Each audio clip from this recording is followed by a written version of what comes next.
예, 강의 진행해 보도록 하겠습니다. 우리 이번 강좌에서는요, 2022년 소방 공무원 경력 채용 시험의 소방 관계법규 해설 강좌를 진행해 보도록 하겠습니다.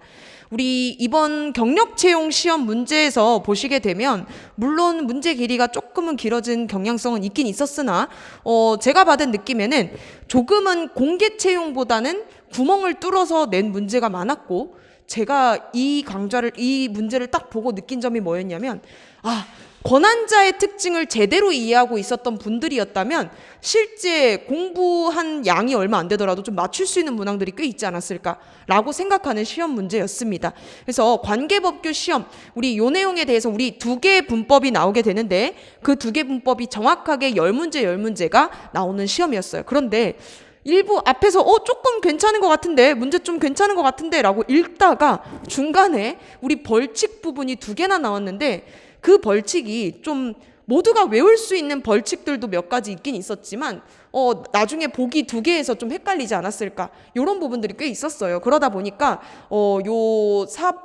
소방 관계법규 경력 채용 부분에서는 벌칙이 나의 발목을 잡았을 수도 있겠구나. 100점을 맞느냐, 90점을 맞느냐, 95점을 맞느냐는 아마 이 벌칙이 잡지 않았을까라고 생각하는 문항들이었어요. 그 외에 기타의 것들은요, 조금은 똑같이 우리 소방 관계법규 공채랑 비슷하게 개정된 부분이 좀 많이 언급된 것도 있었고, 그리고 일부 우리 경력 채용에서는 아시죠?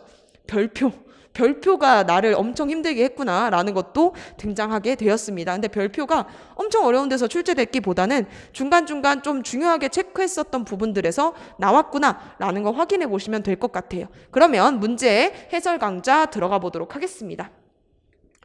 경력 채용 문제 첫 번째 문제입니다. 우리 소방기관의 설치 등에 관한 내용인데요. 이 내용이 우선 왜 출제됐을까라고 한번 생각해 보시면요. 우리가 이 내용이 1번 1항에 들어가는 내용에 대한 내용인데, 실제 2항, 3항, 4항을 읽어보시게 되면 그 내용들이에요. 우리가 소방공무원이 국가직이 됨에 따라서 원래는 시도지사의 감독만 받았었는데, 우리가 화재 예방 혹은 대형 재난이 발생했을 때에는 누가? 소방청장님이 본부장서장을 지휘할 수 있다라고 하는 권한들이 생겨났습니다. 중간에 끼어들 수 있는 권한이 생겨났어요. 그래서 제가 우리 119 특강에서도 실은 저는 119 특강에서 출제한 부분은 요 내용보다는 밑에 있는 내용이 더 중요하다 생각해서, 물론 이것도 등장하긴 했지만 밑에 있는 내용들에 초점을 두고 설명을 드렸었어요. 어떻게 얘기했었냐면, 우리가 원래 시도지사의 지휘 감독을 받습니다. 누가? 소방본부장서장이요. 왜요? 지방직이기 때문에. 옛날에 지방직이었거든요. 소방서장의 지휘 감독을 받습니다. 그런데 뭐가 발생했을 때는 얘기가 달라진다고요?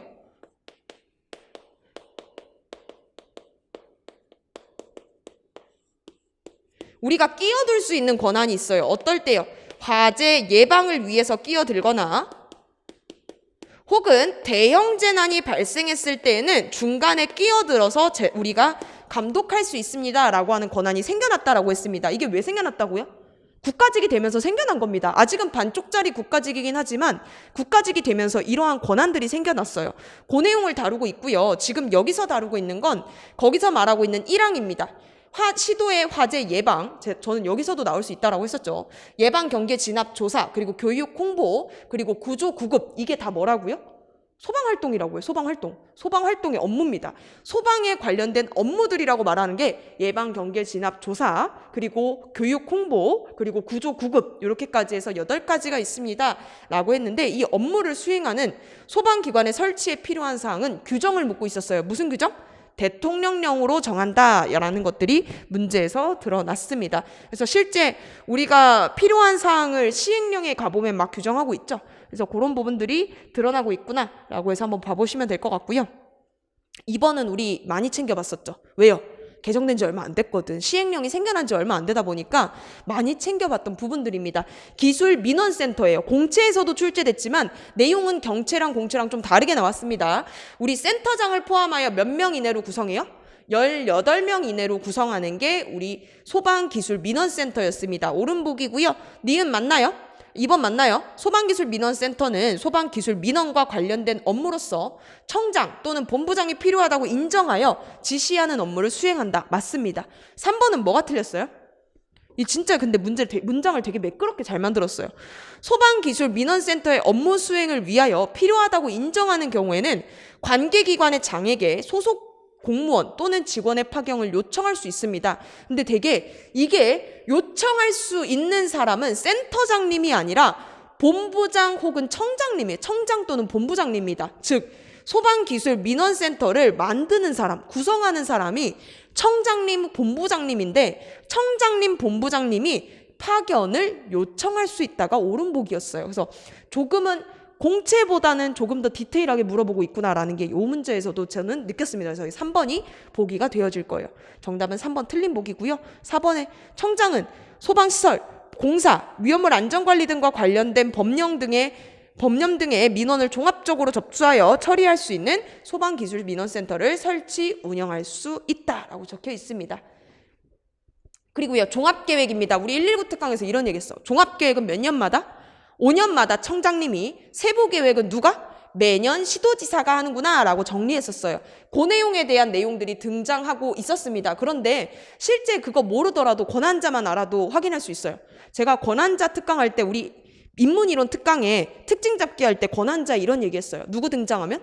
국무총리 등장했다. 경찰청장이 등장했다. 문화재청장이 등장했다. 행안부 장관이 등장했다. 답 고르라고요? 얘네 다 틀린 거라고요. 우리가 공부하는 4개 분법 안에는 그 어디에서도 국무총리, 경찰청장, 혹은 문화재청장, 혹은 우리가 말하는 지금 시험 문제에서 나온 행안부 장관은 등장하지 않는다고요. 아니나 다를까 2번 보세요. 시도지사는 관할 지역의 특성을 고려하여 종합계획의 시행에 필요한 세부계획을 매년 수립하여 누구한테 제출하라고요? 청장님한테 제출해야 되잖아요. 행안부 장관이 아니라 소방청장님한테 제출하여야 합니다. 그렇기 때문에 정답은 2번이 되어질 거고요. 우리 머릿속에 권한자만 제대로 정리되어 있어도 맞출 수 있는 문항이었습니다. 청장님은 종합계획을 관계중앙행정기관의 장, 시도지사에게 통보해야 되고요. 종합계획에는 뭐 이런 것들이 들어가야 되고, 그리고 전년도 10월 31일, 요거 맞죠? 종합계획은 10월 31일, 세부계획을 12월 31일, 요거는 똑같이 흘러갑니다. 다른 계획들도 그래요. 기본계획은 10월 31일, 시행계획을 12월 31일, 이렇게 똑같이 흘러갔습니다. 그래서 요것도 동일하구나, 정답은 2번이구나, 권한자를 잘 찾아야겠구나 라고 생각해 보시면 될 것 같아요.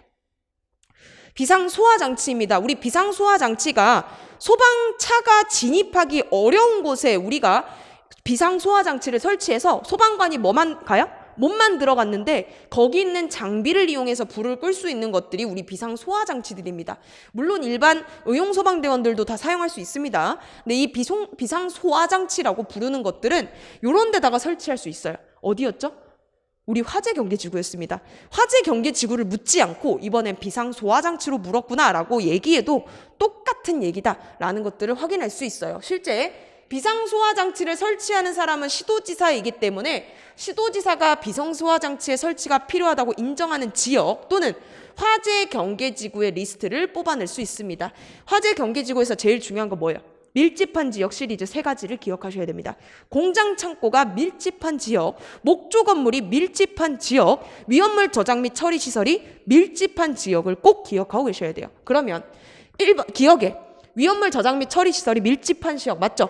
밀집한 지역, 밀집입니다. 밀집한 지역. 그래서 기억 오른복이고요.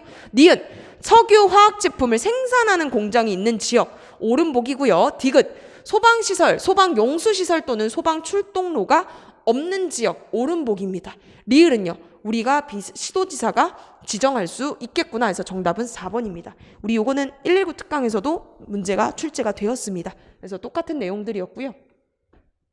5번 볼게요. 생활안전활동이에요. 이거 틀리신 분은 없죠? 모두가 챙겨가는 문제였으니까.